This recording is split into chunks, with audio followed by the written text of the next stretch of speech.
Hi, this is my full Python tutorial. It includes all what you need to know about Python from the installation on your computer up to how to handle data files. You can download PDF handouts and code files of the lessons of this tutorial for free from my online course webpage. Just follow the link in the description below. When you go to the webpage, scroll down, then click on Free Preview. Free Preview, so you can access the free material of my course, which includes free video lessons, PDF handouts, and example code files. Let's start. There are many methods to install Python on your machine, but I will show you here the two main methods which are commonly used. The first one is to download Python from the official website of the language, python.org, as you see here. It provides installers for the last release, which is currently 3.11. You just go to the Python 3.11.4 or download section here. So it will take you to the download page. So as I said, the current version is 3.11. You go down and you will find the files of installers. Now, besides the Python interpreter and core packages and modules, the installer from python.org includes idle shell, which you will see during this course because I'm going to use idle shell. It's very, very simple interface, and it also a simple text editor. Idle, in my opinion, is enough for beginners to learn the language and the core packages and modules. So in this video, all lessons and examples can be run on idle. Now, the second method is to download Python as a bundle of packages and utility programs from different providers. The most well-known is Anaconda, which you see its website. Here's anaconda.com. It provides up-to-date installer for Python with hundreds of packages for science and technology, including NumPy, Matplotlib, SciPy, Pandas, and more. It also provides a comprehensive IDE called Spider, so you can, instead of idle is very, very simple. Spider is better. So you can use for commands and edit and debug and scripts. Now, here you can download directly from the main page. Because my computer is Mac, so it shows me Mac here, but also you can install for Windows or Mac or Linux. Also, you can go to the page of pricing. So you can see here the free. So you can download the free version. You don't have to download any paid version. Free version is more than enough. Also, you can download it from the top here. So this is a good alternative. But again, there are also other providers other than Anaconda. You can search for them.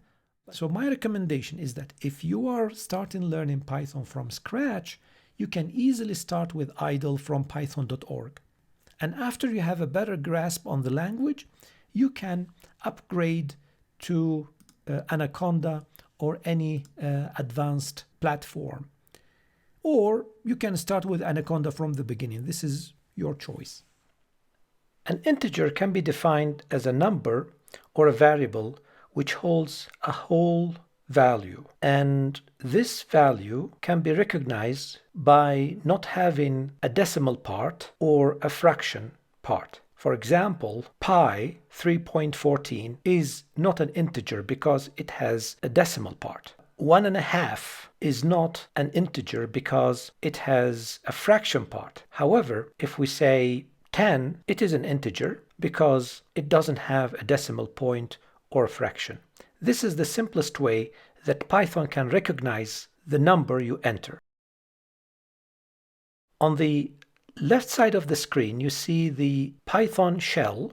The Python shell is an interactive screen, so we can enter directly the commands, statements, functions, and we get the response directly. It is powered by the Python interpreter, so any command or statement or function will be interpreted that means it will be executed by Python 3.11 interpreter.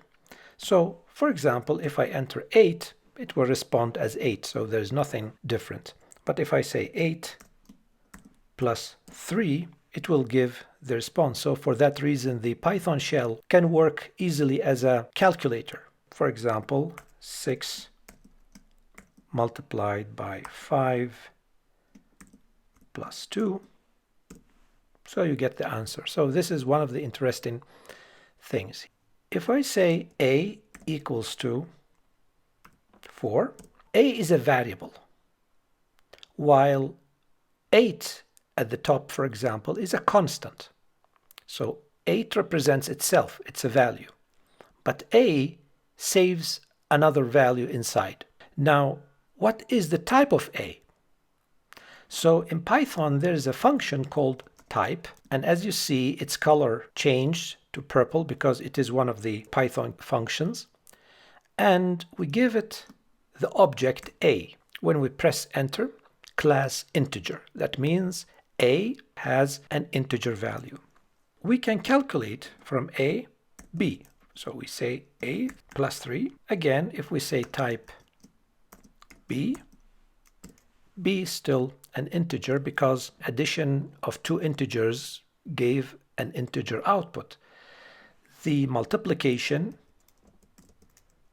if we say 4, and we check the type, it is integer.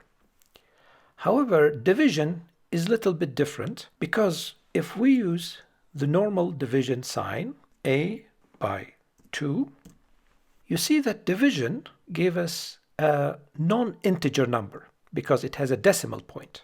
If we test it,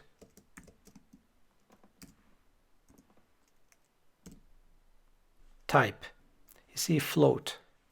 Floating point numbers are the opposite of integers simply because they have a quantity which has a fraction or a decimal point. For example, we can say pi or 3.14 is a floating point number. So for that reason,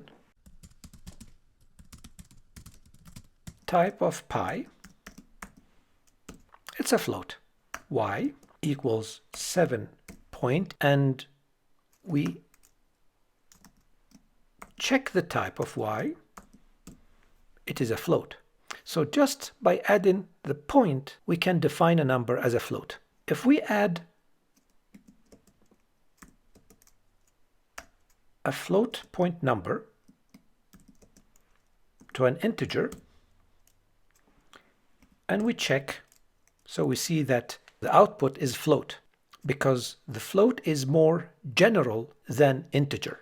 Boolean values are a very special type of data in Python and in other computer languages as well. They have only two values, true or false, and it is usually returned from relational operators, conditional functions, and also they are added to conditional statements, as we'll see later in the chapter of conditions. Now, let's try and see how they work. So if we say true, so if I check the type of t, it is class bool, f equals to false, and notice that I'm typing the first letter is capital, so T capital and F capital, because if I type it in this way, it will not be recognized. And once the color changed, that means it is correct. So what I'm doing here, instead of typing, when I use the Python shell, I just click on the previous text and press enter, so it jumps as a new line. So let's check some relational operators. What are relational operators? Like, for example, is 6 larger than 0? This is true. Is 6 smaller than 0? False. We can check the values of different types. Is 6 equal to 6.0? True, although both are different types, but same value. another operator in Python called is, and is checks two things: the value and the type. Is 7, it is false. So should be exactly the same in value and type.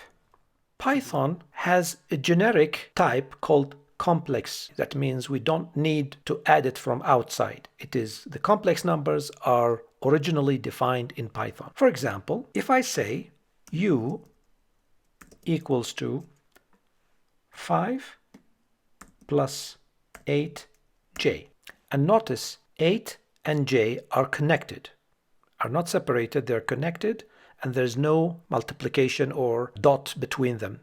It added parentheses here, but still it's a complex number. We can check the type. Complex. Also, we can create a complex number, complex, and it has two parts. Real part, let's say 4, comma, an imaginary part is the second.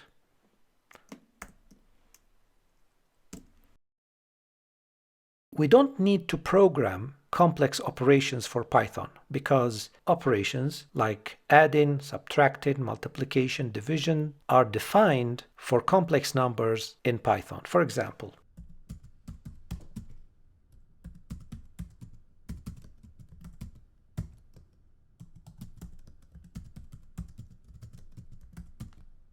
also, we can mix. For example, we can say u divided by 2, for example.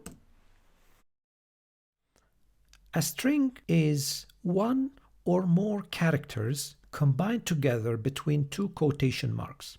And these characters are used to define names, symbols, things which cannot be a part of mathematical calculation.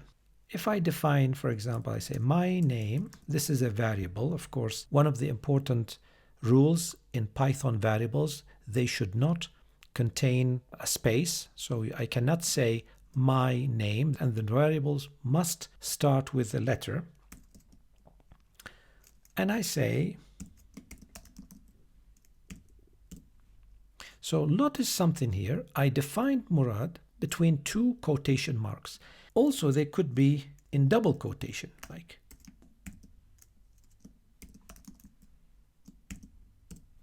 the strings can be represented by a series of characters or one character, for example. Let's say, so if I say letter, it is H. And notice it returned letter in single quotation marks.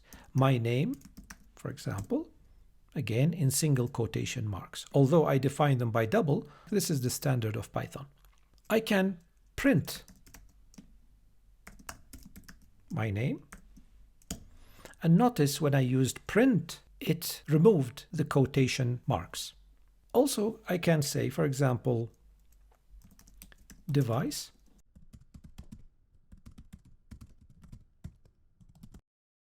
I can define an article in English language like the. Now I can use addition with strings. For example, 1 plus 2, 1, 2. Notice this is not 12. This is 1, 2. Plus here works as a concatenation operator. So the concatenation means to combine two strings in one. So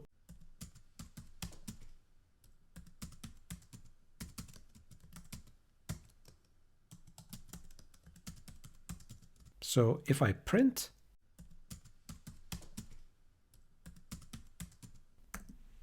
I will get, we need to add a space. Now if I print, okay. Modification methods, they change the shape of the string. For example, if I say device add point and then we write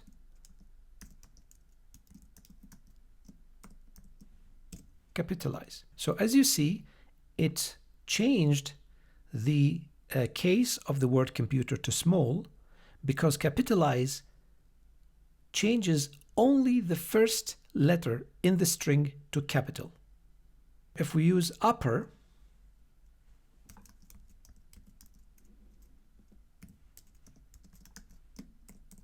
it changes all letters. The opposite is lower.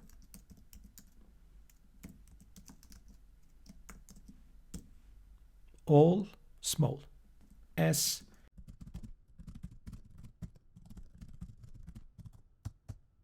So as you see here, all in small letters, but if I say s.title, it capitalized every single word in order to put it in a title form. Join is used to join letters given separately in a container. For example, T, and I add a separator, like for example, the and sign. And then I say T join, and I give a list of some letters like A, comma, B, comma, C.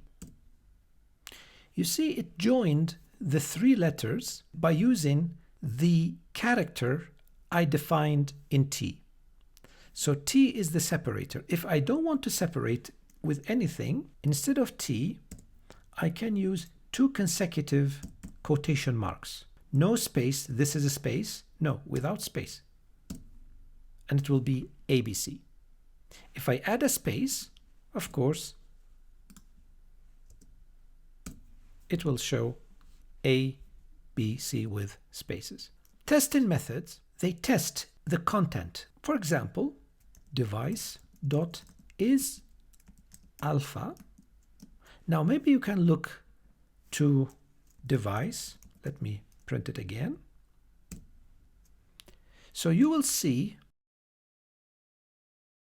Mac computer is only letters, right? However, for this function, the space is not an alphabetic value. Let's check another string, article. True, because it's just letters. X equals 1, 2, 3. This is a string. This is 1, 2, 3. It's not 123, okay? So if I say X is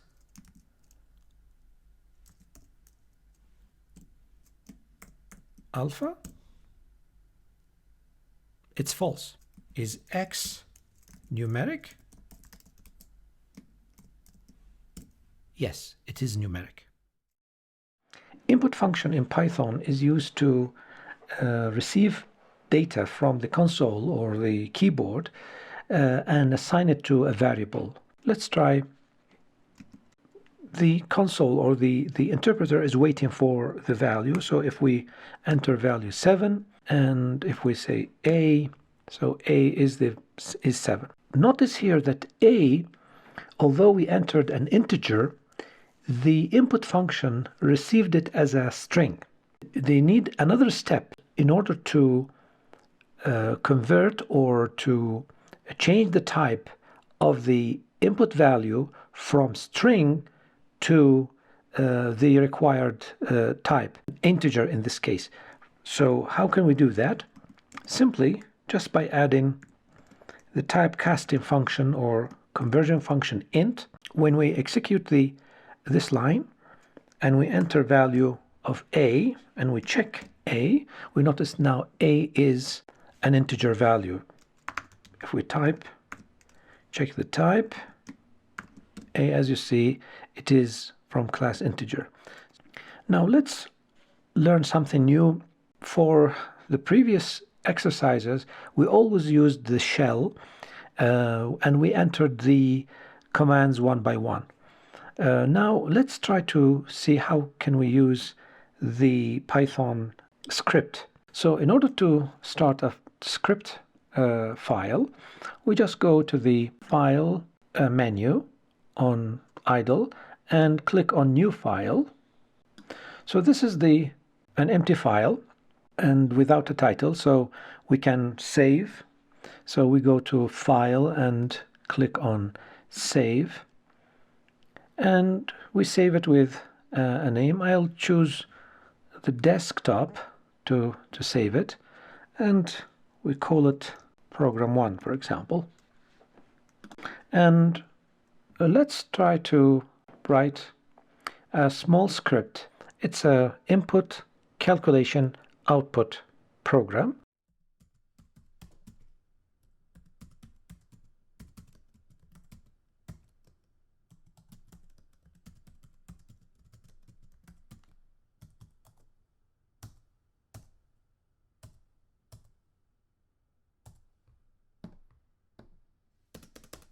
When we run the code, to run the code first we need to save the script. We click on Run Module from the menu Run on the idle interface, or just by pressing F5.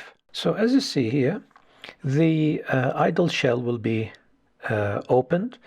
Let's try 50 degrees Fahrenheit, which is equivalent to 10 degrees centigrade. So let's continue with the print function. Print function has optional parts, actually. It's a very flexible function. So the first part is string or special characters, where we write the string we need to show, and the special characters can be used to format the numeric values. The string or the special part or the string part is followed by a comma if we need to add another data to print. For example, if we say print text, comma,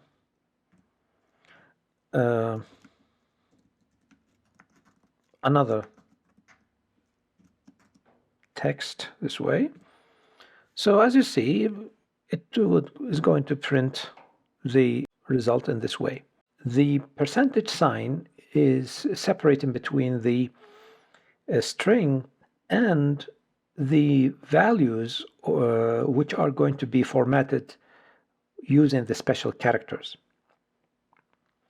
The values also could be one value, it could be multiple values.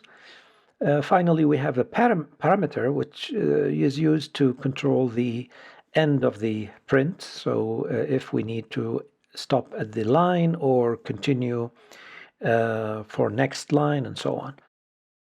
Now first, let's try the empty print command. So the empty print will yield empty line. As we saw, we can use print to print any value or variable. So if we say x equals to 8.0, so print x.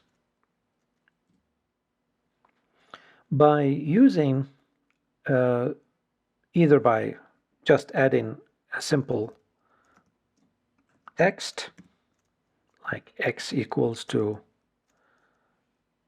and comma x, printing x equals and x without any formatting for the variable x. But also we can format x or the value printed by x by saying x equals to, and we add percentage, and because it is float value, so we percentage f, which is one of the special characters, and instead of the comma we use another percentage outside the string, and then we write the variable name. So in this case, if we print, you see the %f formatted the x and extended the decimal part of the variable. We can control that decimal part, for example, by saying print x equal %, but instead of typing f directly, we can add .2 f. Again, the percentage sign and x. So in this way, we control the number of decimal digits on the print. Also, we can add multiple outputs. For example, if we say print, so D is used as a special character for integers. Now, if we have multiple values to output, we should put them between two parentheses. So we can't put them separately. We need to combine them both in parentheses, but they are separated by commas. So if we say 6, so x and 6 is an integer, we can print the values in this way. Now, format is a member function or a method of string, and currently it is used more frequently than the previous method in formatting the output by using the print function. Let's try to and see how it works. So it is a member function of a string class. For example,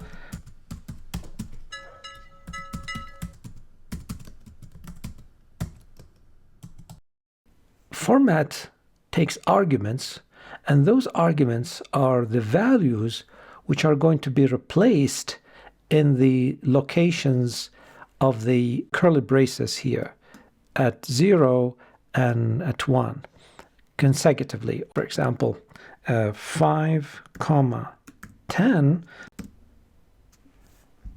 And as you see, this is not necessarily connected to print, but because of its flexibility, relative flexibility compared to the previous one, is used extensively as an alternative way to format the output by using print. So if we say, for example, here, and we say S, so S here is this. If we print S, so again we get the output, but of course without the quotation marks. So simply we can put the whole statement inside the parentheses as an argument for print, and we will get the same result. Now let's try to use the format with more sophisticated numbers.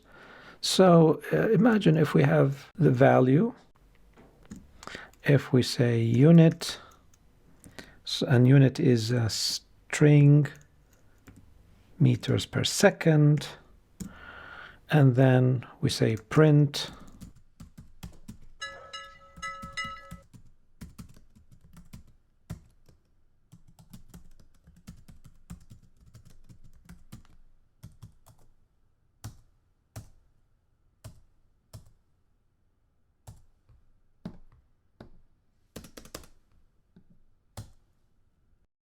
So as you see here, the speed of light is equal to 2.99 to the power e plus 8, and also we see here 6 decimal digits after the point, and directly we see the unit added. So this shows that this is more flexible than the previous way to express or to show the formatted output by print, because in this way we can change the order as we like, regardless of the order in the format arguments of the format arguments. Also, we can repeat the values without the need to repeat the arguments. For example, if we use this way, and my speed here, let's see, 2 and 0, and I can add a value, my speed, let's say 5.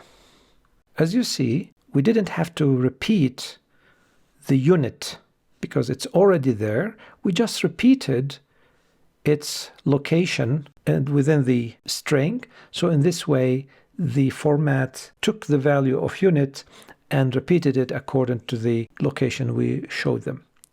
So 0 refers to the first argument, 1 refers to the second argument, and 2 refers to the third argument in the format function.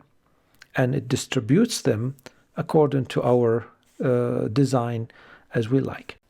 So the conversion characters we saw could be used also, but notice that we don't need to put the percentage sign. Percentage sign is not required with the format. Now we can use G instead of E, for example, if we use G capital. So G here didn't make any change because this format is the most compact. But instead, we can add a comma. So this is very helpful actually to read the large numbers. We have two types of comment in Python. The first style is, or the first method is the one-line comments. That means we add only one line. For example, it could be this way. This comment will not be executed. So if you press enter, actually nothing happens because it's a comment. But actually comments are not used frequently during the work on the idle shell or the interpreter directly. Comments are more useful actually in scripts, in code. So for example, we can enter here and say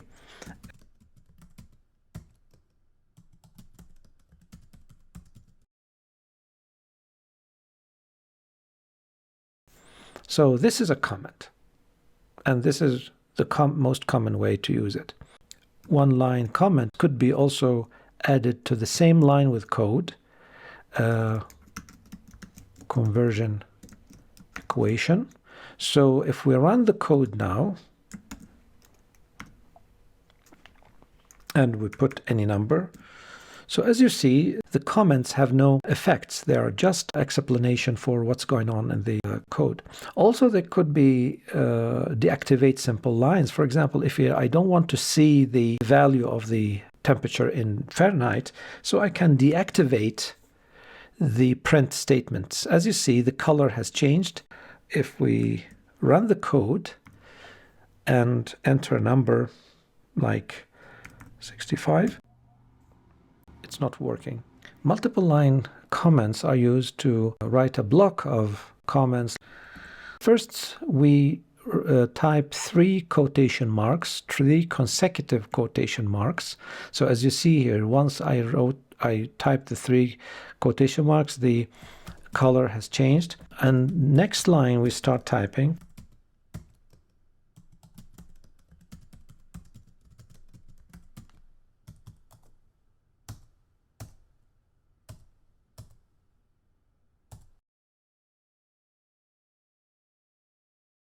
Then I can close the block with 3 consecutive quotation marks.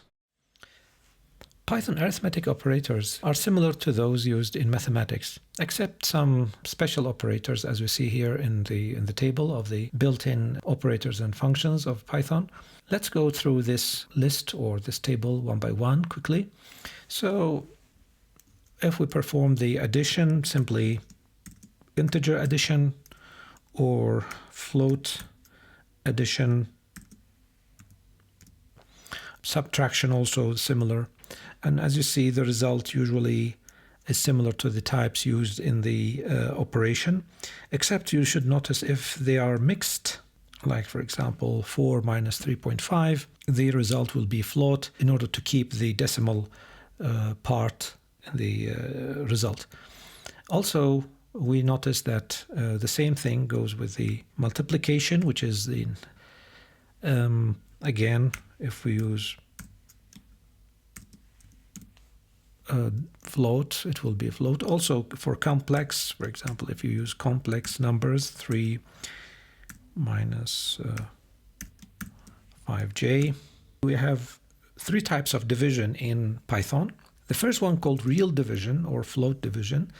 That means even if the two operands are integers, so the result is always float. That means, for example, even if the value is divisible, fully divisible, for example, 6 by 3, so as you see, always the result is float. For that reason, it is called real or float division. The second type is the floor or integer division, which returns the integer part of the division. For example, if we divide 6 by 4, it yields only the integer part. It doesn't round up, so we have to be careful. That's why it's also called the floor division. That means it always truncates or takes out the whole decimal part from the calculation and leaves only the integer part. The modulus is the remainder of integer division. That means, for example, if we say 6 modulus 4, so it will give us 2. Also, we have the power or exponentiation. We have an operator, which is the two consecutive asterisks. So we can say, for example, 2 to the power 3. Or we can use the generic Python function power 2, 3, and to get the same result. We notice here also the power has the same behavior. For example, if we say 2.3, so 2 here is float, so result will be float. For example, if we say 2 and minus 2, for example, although they both are integers, but because the negative power, it returned a float value. The negatives, easy, we can just add minus sign in front of the number and it is negative. Usually negatives may be used mostly with variables like y equals minus 5. In this way, in order to take a negative value. Now the function of absolute value, it returns the absolute value of a negative or any quantity. For example, absolute value of y is 5. The value could be integer, could be a float. For example, absolute minus 3.5 again. So the integer float complex, as we saw before, they are just conversion or typecasting functions. For example, integer 3.5 will return the integer part. We can transform float or an integer value to a float simply by entering, and so on, as we saw before. Complex also. So it is just transformation to these types. Modules are a collection of functions that included under one title or under one category. And usually modules are not defined by default in Python. So you need to import the modules so you can use their functions or their constants. Packages are actually a bigger collection of modules or functions and installed to the system, and then they're imported to the Python shell or to the Python interpreter. Now, modules could be used in two ways. First of all, we can import functions individually, or all functions inside, or all contents of the modules altogether. So in this case, we are not importing the module, but the functions from the module to the interpreter. And we can use them in two ways. The first one is if we know the function exactly. For example, if I know that I need the square root function from math module, so I would say from math, which is the name of the module, import the square root function. Now, the square root function is defined in the interpreter. So if we say square root 4, it will give me the value 2. If I want to use the trigonometric functions like sine, cosine, and tan, sine by default is not defined. If I say sine like 3.14, so we'll say sine is not defined. So I need to import it. So I say from math, import sine, cosine, and tangent. So this way I can say sine 3.14 or sine pi. So it is almost equal to 0. By the way, pi also is a constant defined in math. So I can say from math import pi. So now it could be more accurate, sine pi, which is, of course, to the power minus 16 means almost 0. We can say cosine pi, which is minus 1.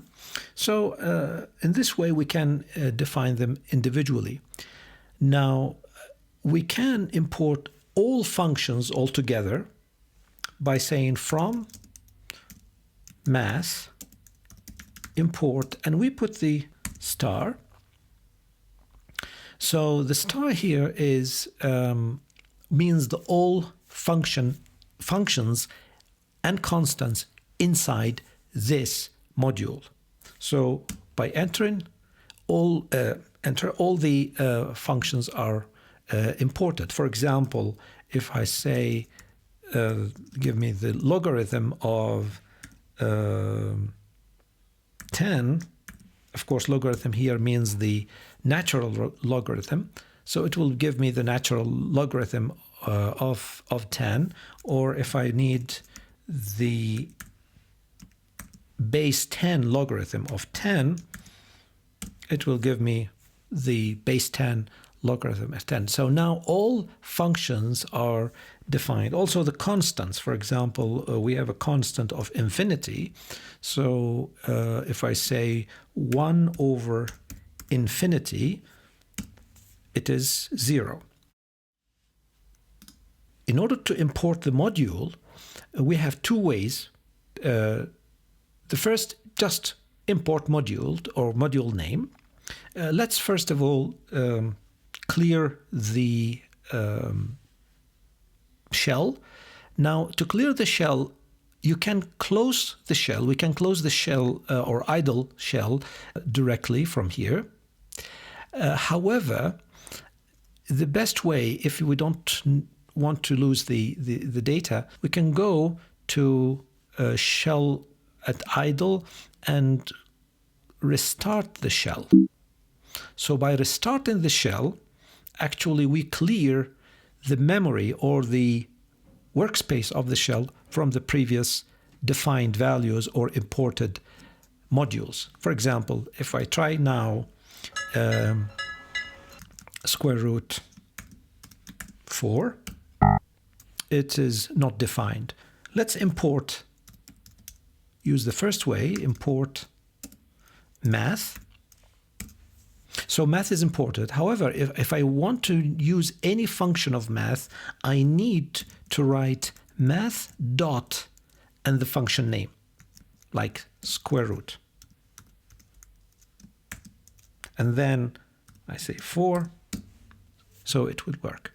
So in this way, I have to write the name of the module dot and the name of the function. And even if I have 2 or 3 modules which have similar function names, I will be able to distinguish each of the functions used by the module name. However, this could be a little bit long, especially if the module has a long name like numpy or matplotlib or so on. So for that reason, the best thing is to use aliases. So let's start the shell again. And instead of import math, we can say import math as m. So m is just a simple 1-letter alias. Sometimes it could be 1 letter, 2 letters, and instead of writing the whole name, we say m dot sign m dot pi. So we get the value. So it's used for functions and constants. Python lists are simple containers which include a group of numbers or strings.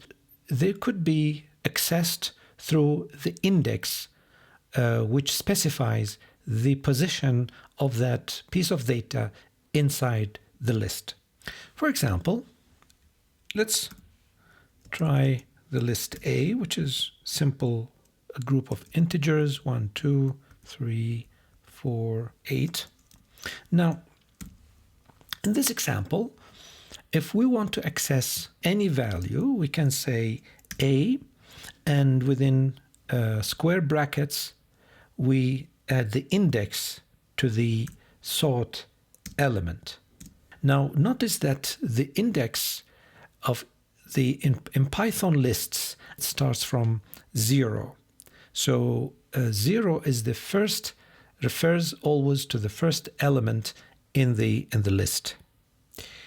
Keep this in mind because if, for example, the list A, if we want to know the length or the size of list A, we can use the function length, len, and it will give us 5. So 5 is the number of elements inside A.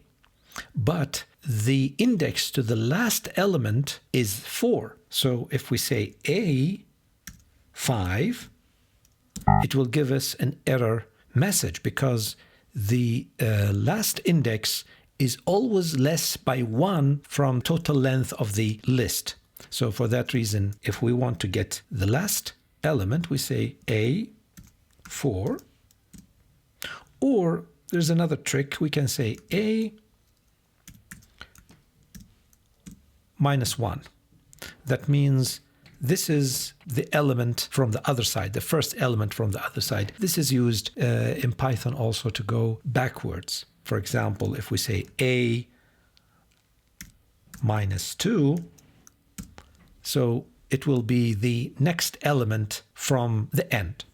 One of the interesting properties of lists that they can include different types of values. So for example, if we say scientist,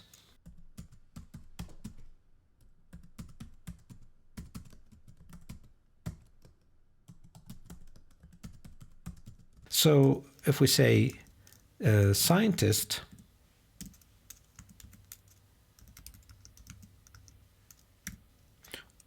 zero, so it will give us the name because the first element is the name Isaac Newton. Similarly, if we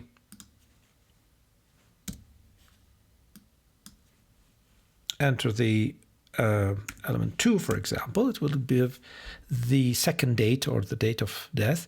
So this is the way we can use the lists to include records of different types of values. Or we can use a list of different sizes of sublists. So as you see here, for example, I open the first bracket and then a second bracket.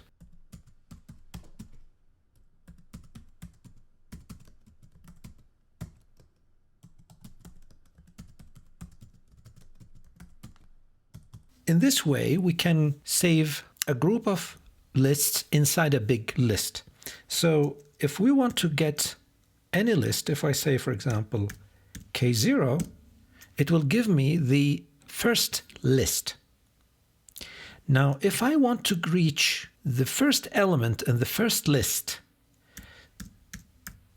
K00, which is 1. Again, we can retrieve another element. For example, if we say 2 and 1, so it will give us 8, because 2 is the index of the third list inside the big list, and the 1 is the index to the second element in the third list. Now, usually in programming, we may need to initiate a new list, an empty list.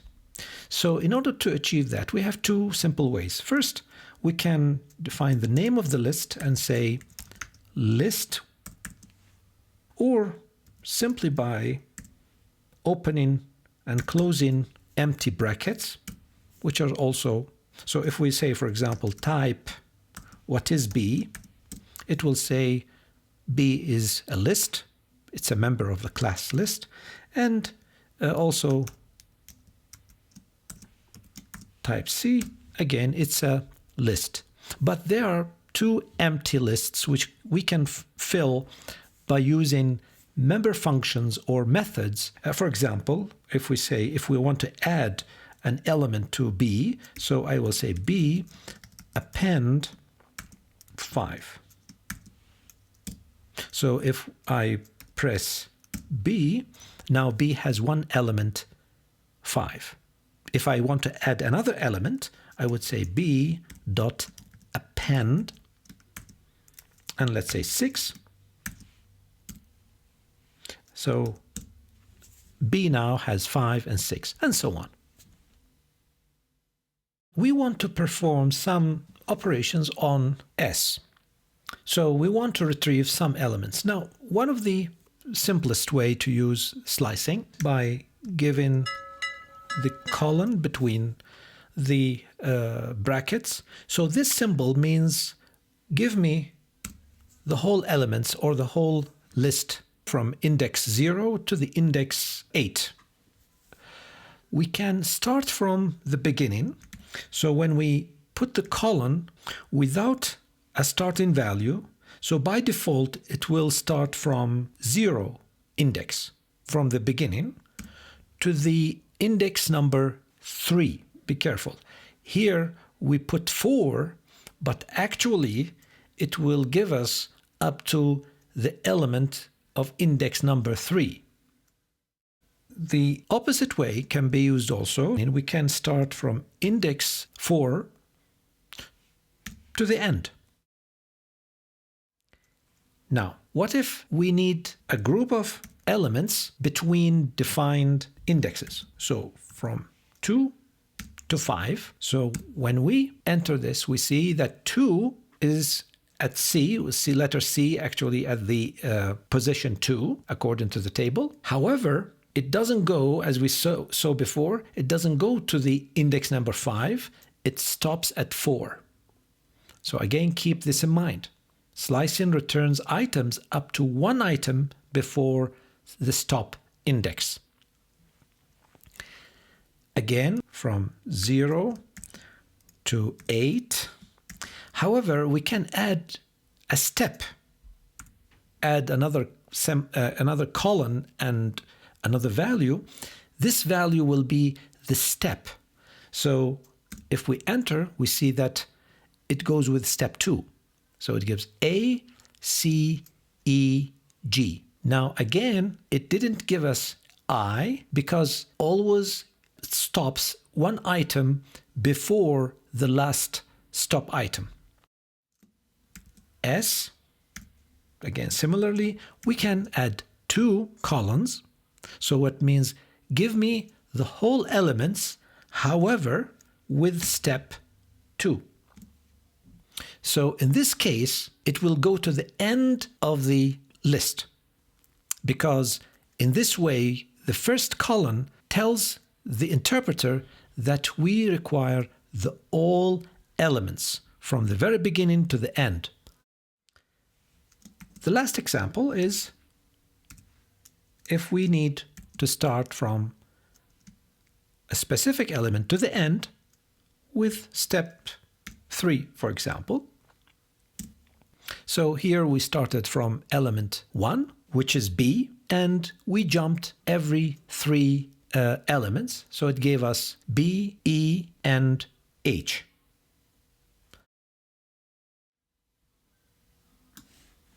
Dictionaries have a specific way to refer to the elements, and they are called the keys.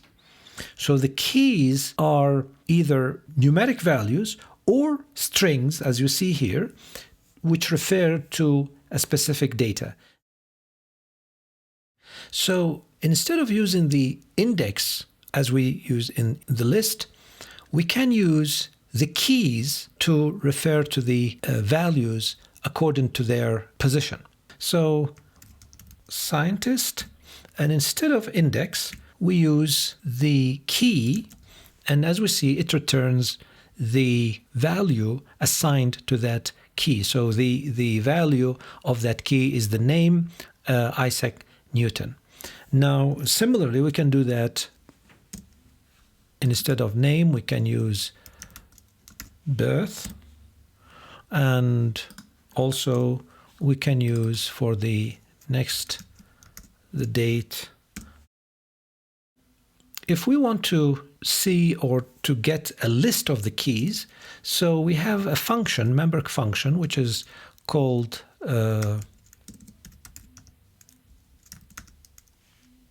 keys. So this function will give us keys. Okay, so this function will return keys as a list. Also, so we can define values, and similarly the values will give us the dictionary values as a small list. Also, we can remove a category from a dictionary by using pop. For example, if we pop death, so it will give us the date. If we print scientist again, we will see that it removed the category completely. So it removed the value and the key together. The next data structure is called tuples or tuples. Tuples are immutable Python data structure elements. And immutable means they are not changeable. That means, for example, if you define a tuple like t equals, of course, notice that we use parentheses, not brackets or curly braces. If we define the elements, also the elements could be mixed. So here, for example, we use integer elements, float elements, and string elements. So as you see here, we define this tuple, but there's no way to change. So tuples do not have functions like append or remove or pop because they are immutable. That means once you define a tuple, you cannot make any change. However, only two functions that can perform some operations on tuples. The first one is count. So t count 3, for example, it gives us the count of the given value. For example, if we say t count 8, it will give 0 because there's no 8 inside this tuple. Also, if we say t count odd, so it will give 1. The index gives us the index of a value inside the tuple. So if we say index 4,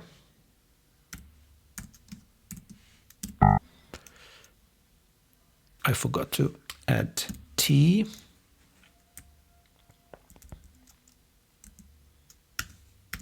Okay, so it was 5. So these are the functions related to tuples. And multiple assignment means we can assign multiple values to multiple variables. So we can say x, comma y, comma z equals to, let's say 3, comma 6, comma 8. So if we return the value x is 3, y is 6, and z is 8. Or if we define values, for example, let's say a, comma b, comma c, maybe the opposite of what's c here, x, comma y, comma z, and we say a, b, and c. The second use is to swap values of two variables. So for example, let's check first the value of x is 3, y is 6. Now if we say x, comma y equals to, and notice we are using comma here, we don't use another punctuation mark, comma, x in this way, and enter. So if we check the value of x, now it is 6 and y is 3. Now, we came to the big topic, if statement, because conditions are the first step to implement algorithms. So if you hear the word algorithm, which means a series of operations related to each other according to a plan, the conditions are the building block of algorithms. The first and simplest version of the conditions using if statement is if, condition, and operations connected to this condition. That means if the condition is true, so the operation or the series of operations are executed. If the condition is false, then those operations are skipped and goes to the next lines in the script. If we define x, let's say 6, and we construct this condition, if x is greater than 0, print 1 over x. And we get the value 1 over x. Now, what happened here? Simply because x6 is greater than 0, the interpreter executed the print operation and returned the value to the screen, to the shell, as the result of this operation. If we try another value, let's say 0, and just we click and press enter, and then enter again, equals to 0, enter. Okay, now when I enter, nothing happened.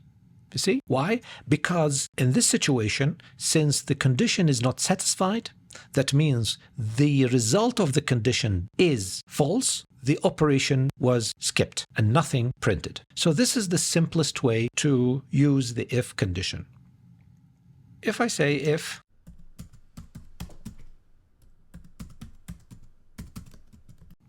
notice here, when you print the next line after the condition, by default, the interpreter or the editor will jump one tab to the right. In order to include the print inside the if, it must be indented with one tab to the right. This is a rule in Python in order to define statements or the operations connected to that condition. Let's check. So this will be easier to understand. Let me save on desktop.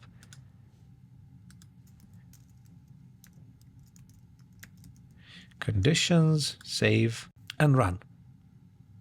So as you see here, 1 over x is not printed. Why? Because as you see on the flow chart, the result of the condition was false, so we directly went to the next line after the condition. But if the value, for example, 100, and then we run the code, now you see the result is printed and then went to the next line after the condition.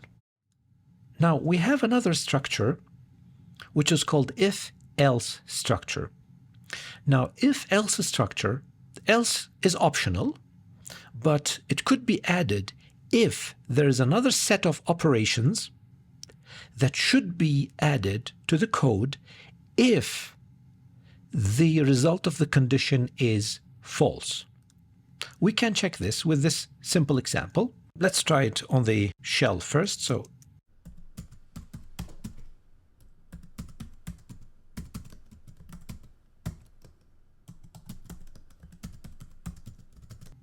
as you see here, when the condition x greater than 0 returned true, printed the value 1 over x, which is connected to that condition, and skipped print statement of else. However, if we do the opposite, and when assigned value of x equals to 0, and then we repeat the same operation, 0 is printed because x is equal to 0, which makes the condition x greater than 0 false, and the statement at else was executed. So if we use this in the script, again, we see else print x, and when we run the code, so as you see, because x is greater than 0, it executed the first statement or first operation, but when we change and run the code, the second print was executed, which is connected to else. If we have one operation, only one operation, or one statement after the if or else, we can write them in line. So that means we can make it this way: print and print, when we have only one operation and not a block of operations. So let's run the code. The if, elif, and else structure is commonly used if there are multiple conditions and each of those conditions are connected to each other. They're not independent conditions. As you see here on the flowchart, we have the first if condition. If it is true, goes to a set of operations and then goes down to the rest of the code. So it jumps over all other lines to the end of the code. However, if the first condition is false, so we will go to the next condition. Now, because else statement doesn't take a condition statement, we need to add an elif. An elif is the shortened version of else if. So in other languages, actually, there are else if. Python combined the word else if to elif. So elif is equivalent to else if. So else if the second condition is true, it goes to another set of operations, and then from there it goes to the rest of the code. Or if it is false, it goes to the next elif condition, and so on. Of course, the number of elif conditions depends on how many conditions between the first if and the else. Also, the else statement is optional because sometimes even the last statement could be connected to some condition. So this is very flexible structure and depends on your algorithm. Let's check this example first on the idle shell.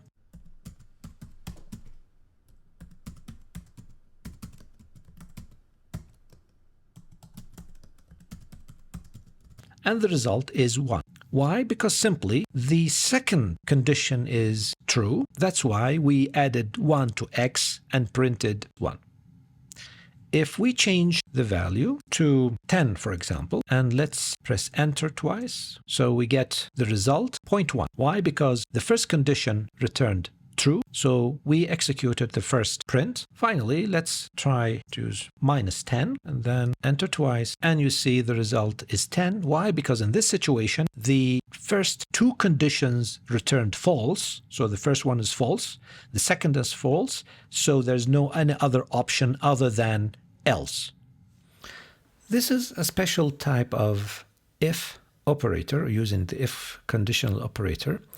and it is called the ternary if operators.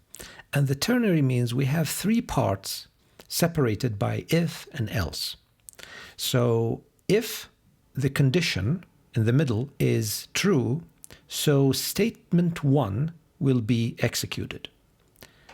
Otherwise, if the condition is false, so it will go to what is after else, which is statement 2.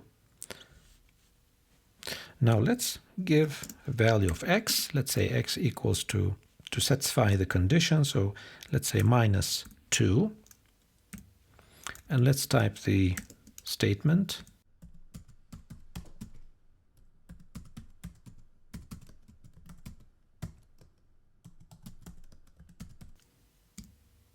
Now we have the value of f because it's calculated the value and assigned it to f. So f now is 4. Why? Because the condition x less than 0 was satisfied. It is true. And for that reason, the x square part was executed. Now, if we change the value of x to 4, for example, which is greater than 0, so in this case, f will be 2.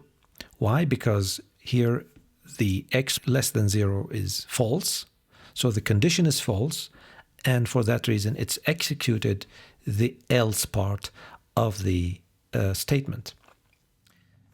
Loops can be defined as a cycle which repeats one or more operations according to a looping condition. So if the looping condition or the cycle's condition is true, the operations will be repeated in a continuous cycle. Every time the condition is checked, so if it is true, they will add one more iteration until the condition returns false. At that time, the control will leave the loop and go directly to the next statement after the loop.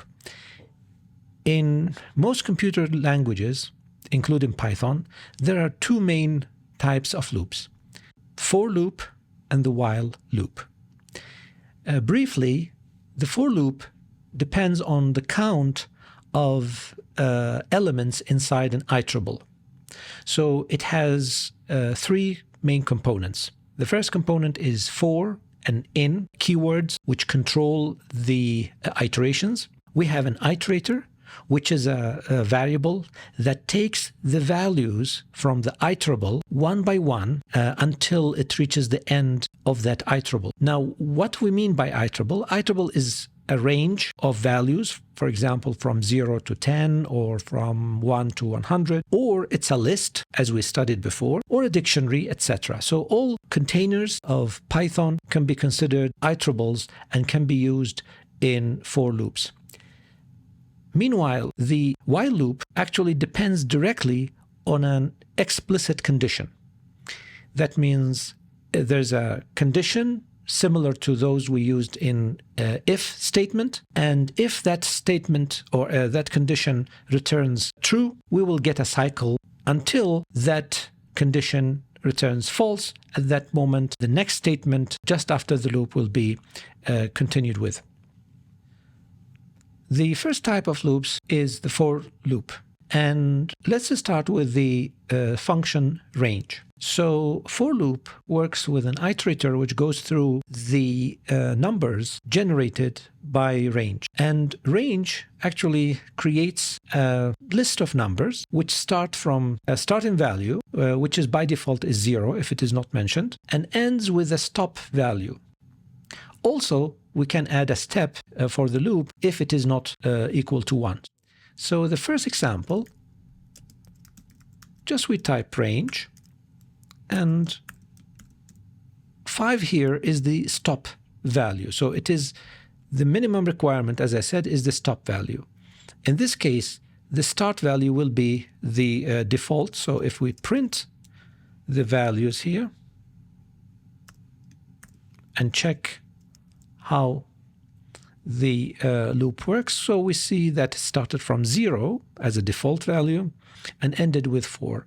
And here we have an important thing always to remember, that the last value of the iterator or the loop variable is always one step before the last or stop value. So it never reaches the stop value. I will never take the stop value. Always stops before, either by one step if it is the step is defined, or by one if it is default.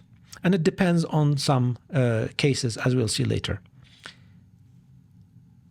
Now, what if we added a start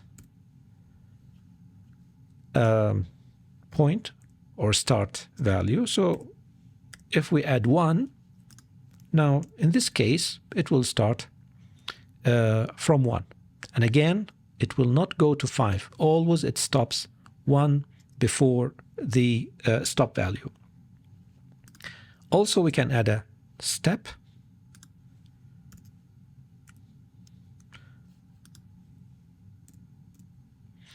and as you see here, although the stop value is 5, again, it didn't reach 5.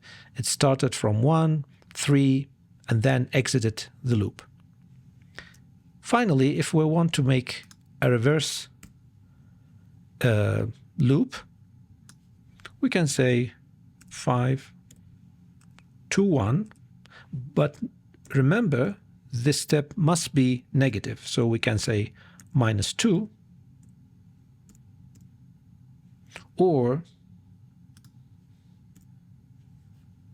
which is the most common in case of reverse loops, -1. And again, as you'll see, it didn't reach 1. It stopped one step before. The while loop depends explicitly on a condition.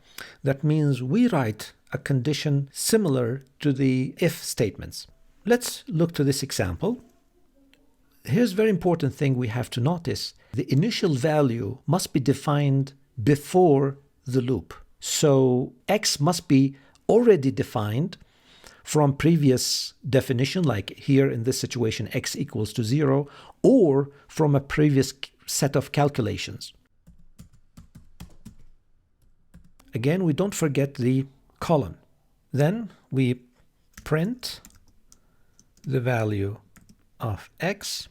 So we have here the increment statement 0.25. Now let's test.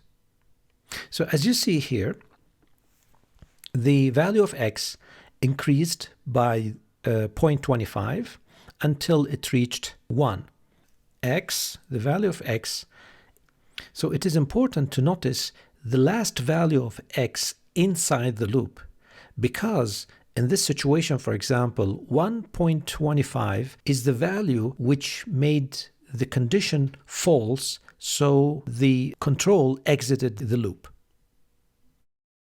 The break statement literally breaks the loop at its position and makes the flow control jump to the next statement outside the loop, as you see here on this flowchart. As a result, any statement after break, operation 2 in this case, will not be executed. For this reason, break statement should be always associated with a condition that determines when the loop will be terminated. In this example, the break is located between increment operation and the print statement. Let's test this code. The output shows that the break ended the loop in the first iteration at I equals to 0 and n equals to 1, without executing the inner print. Now I'm adding a condition. Let's say if n is larger than 100, then break.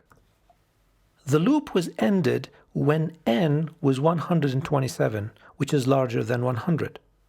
Notice that the print statement after the break, which is operation 2 here, didn't print the values of I equals to 6 and n equals to 127. Continue makes the flow control skip all operations after it by jumping to the next iteration. Unlike break, it doesn't cause the flow control to terminate the loop. This example uses the same previous code, but by using continue instead of break. When we run the code, we see that the inner print statement stopped at I equals to 5 and n 63. However, the print statement outside the loop printed that the loop was exited at I equals to 9 and n equals to 1023. As this flowchart shows, nested loops are structured in a way that a complete loop is included inside another one. That means that the flow control starts with the first cycle of the outer loop, and when it reaches the inner loop, it carries out its all cycles according to its looping condition. When the inner loop ends completely, the control exits to complete the first cycle of the outer loop. Similar to the structure of compound conditions, the nested loops and their blocks are defined in the code according to their indentations. The inner loops are the most indented to the right. You will see this very clearly in the next example. So we have the outer loop is I, which ranges from 1 to 11. The inner loop goes from 1 to 11, and the multiplication process takes place inside the print statement. So if we run the code, so the loop of I prints the lines line by line, while the inner loop of J prints the elements of each line. Again, let's watch it in slow motion this time.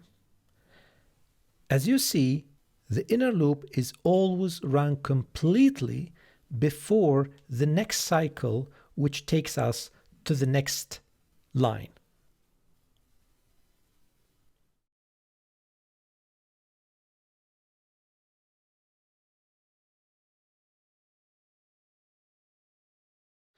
First of all, what are user-defined functions?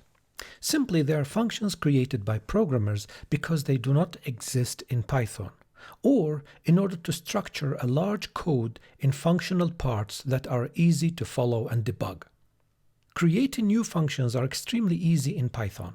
Let's start with the def or def keyword.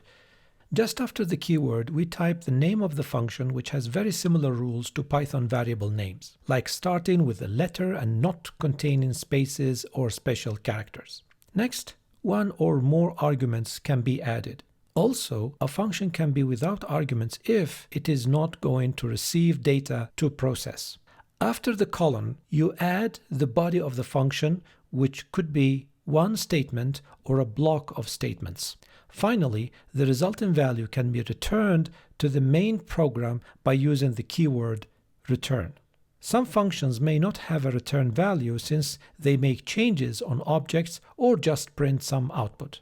Notice that all function body is indented to the right exactly like conditional and loop structures. In example 1, we need to write a function that prints a greeting message. Let's call it greet and start with its simplest form.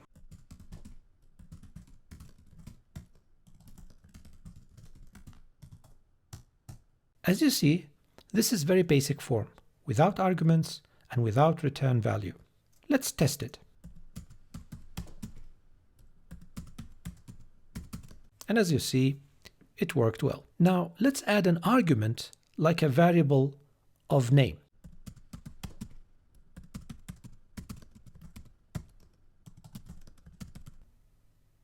Now we can test it exactly by writing the name and give an argument. Let's say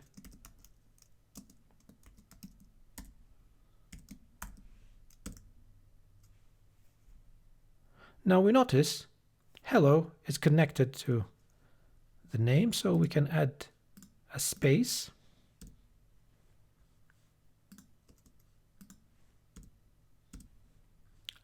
Let's try again. It's okay. Hello, Mr. Bean. Now, what happens if passed an integer instead of a string as an argument? Let's try. And this is an integer number, it's not a string. And as you see, it will give a type error because it can only concatenate string, not integer to string, because the plus sign it cannot add an integer number to string. This shows that it is very important to know exactly the types of arguments before using any function, either Python or user-defined. Now let's add a return statement.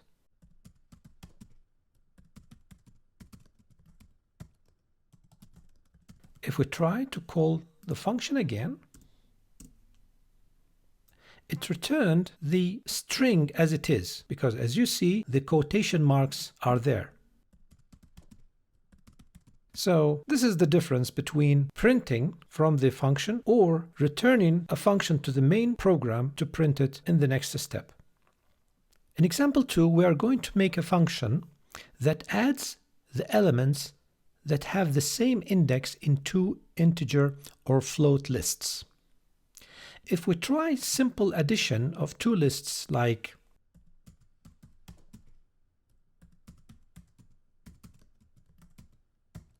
the plus sign will combine the two lists in one, but it will not add the values to each other. It will not add 1 to 4, 2 to 5, and 3 to 6, while our example requires us to create a function that adds a corresponding element of two numeric lists. Now let's write this function, add list, and it will take two arguments, a and b.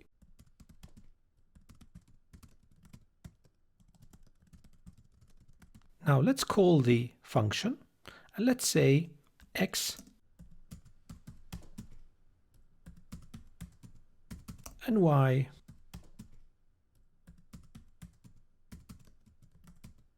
and we call the function.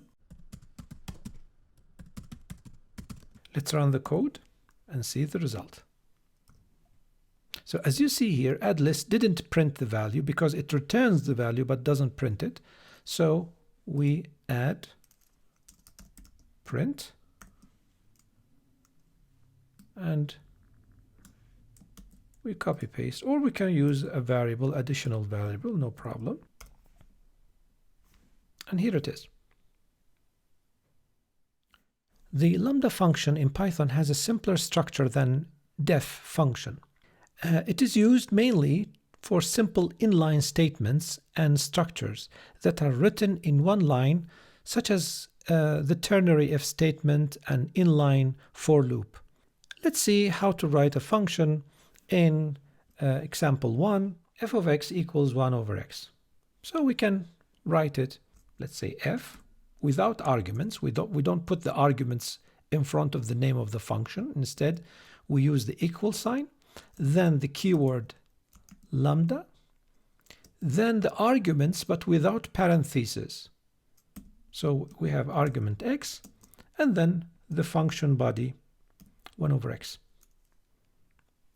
That's it. Now we can try. We can say y equals f of 2, and it works. Lambda functions can also take multiple arguments, like df function. So in example 2, we can write the equation or the formula in this way.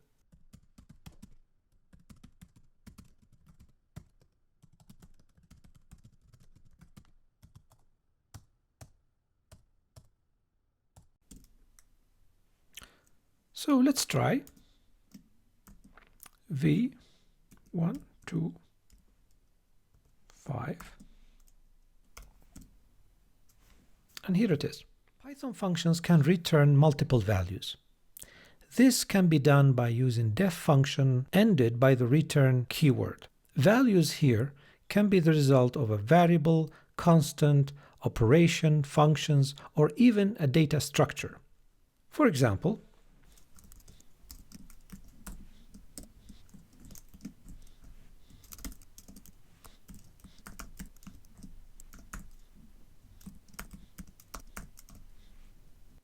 let's test this function. So we say print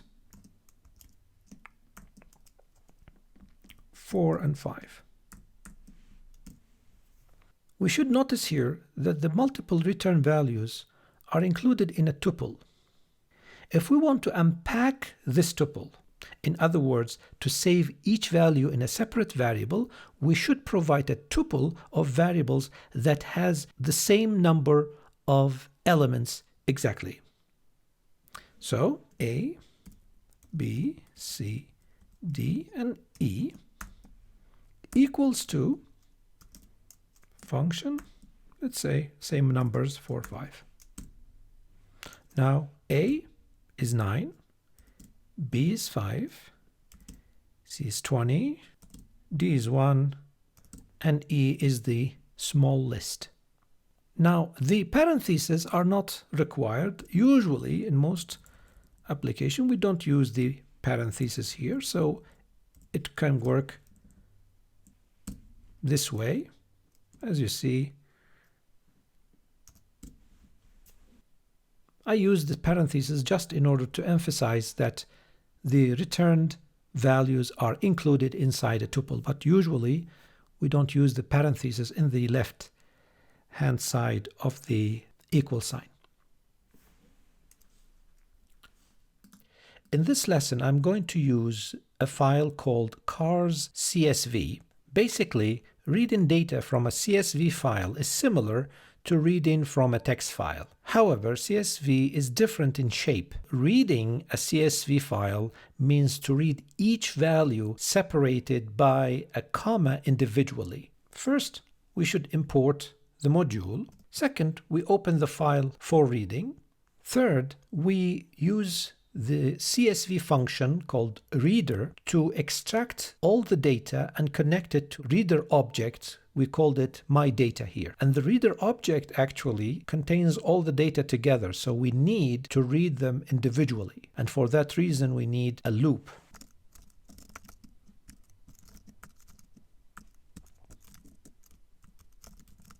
This loop will read the data row by row. Let's run the code. So the result shows that each row is read as a list of strings. Let's construct a table from this data. So let's start with the header of the table.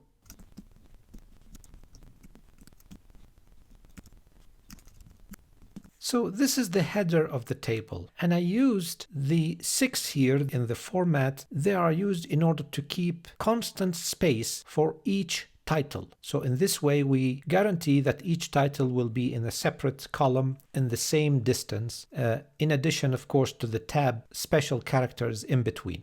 Then we want to format the print.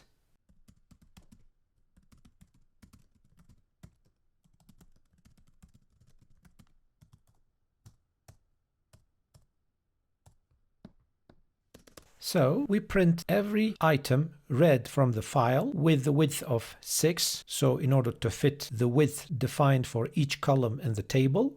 And we added the end variable of the print with empty string, which means that each item should be printed in the same line on the screen.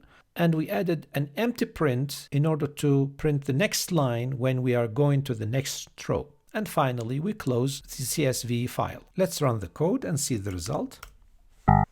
Mistake in spelling. Format. Okay.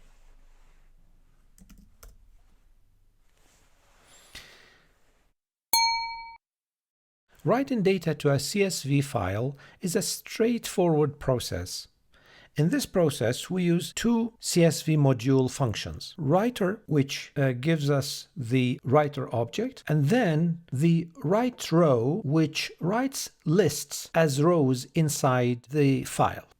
Of course, we shouldn't forget that the access mode should be W in the open function.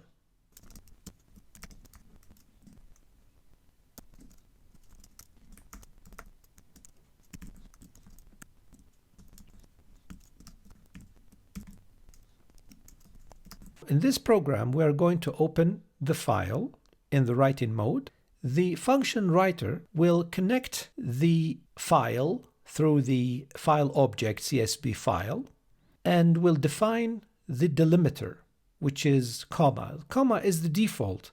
You can use other types of delimiters like semicolon or space.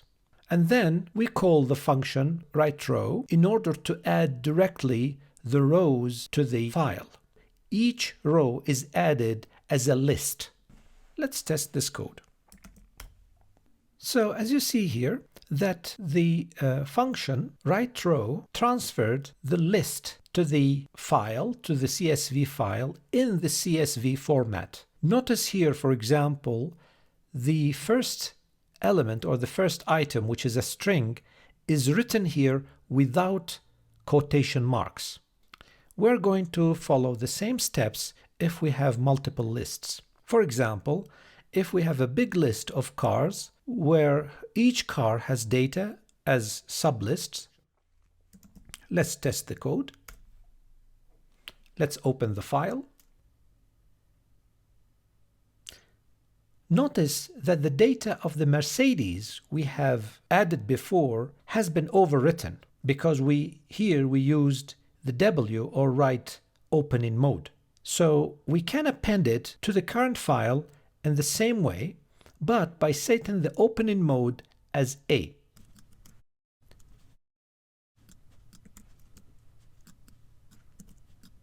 And now we change W to A.